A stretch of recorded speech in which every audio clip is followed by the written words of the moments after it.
আমাদের সবার প্রিয় পর্দাপতি দিদিভাই কি বলছে একটু ভিডিওটা দেখে নেই।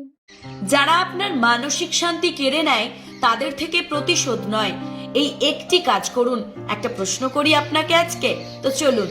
আপনি কি কখনো কাউকে ঘৃণা করে মাঝরাতে ঘুমাতে পারেননি? কারো কথায়, কারো আচরণে, কারো অবহেলায় আপনার বুকের ভিতর কি অশান্তি জমেছিল? যদি আপনার উত্তর হয় হ্যাঁ, তবে আজকের এই কথাগুলো শুধুমাত্র আপনার জন্য। আপনি প্রতিশোধে না, শান্তির যুদ্ধে আছেন। মানুষ কেন প্রতিশোধ নিতে চায়? কারণ অপমানের জবাব দিতে মন চায়, কষ্টটা ফিরিয়ে দিতে ইচ্ছে করে, মনে হয় এতে শান্তি আসবে। কিন্তু বাস্তবতা কি আসলে জানেন? বাস্তবতা হচ্ছে প্রতিশোধ আপনাকে সাময়িক তৃপ্তি দেবে, কিছুক্ষণের জন্য শান্তি বা স্বস্তি দেবে, কিন্তু এটা সারা জীবনের শান্তি আপনাকে দিতে পারবে না।